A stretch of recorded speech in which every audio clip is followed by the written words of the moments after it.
let us consider this task. The task is tell your partner about your best and worst subjects. So it's a conversation.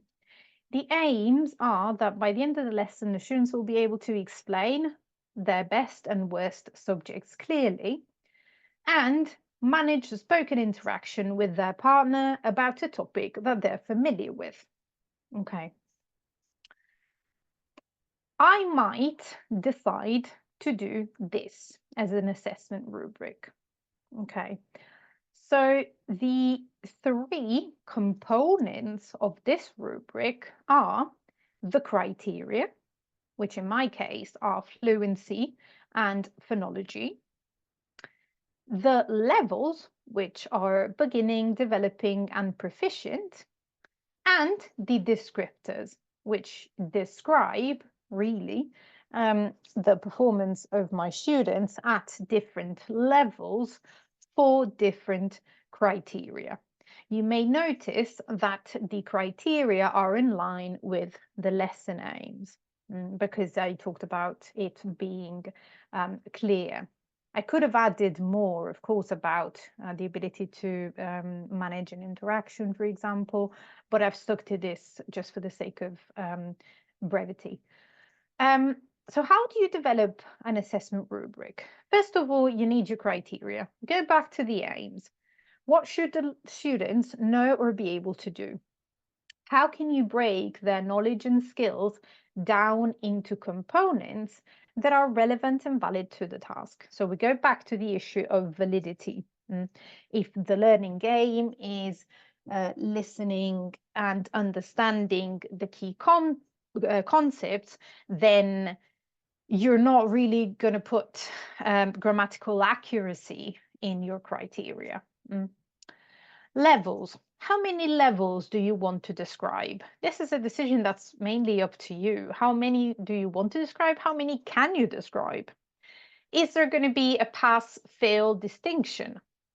What are you going to use? Are you going to use descriptive labels, numbers, letters, a mixture of these? Like I've done in my assessment rubric, I used a mixture of descriptive labels and numbers. And I say gentle, encouraging descriptive labels because this is, it's all in line with the idea of education being a formative process.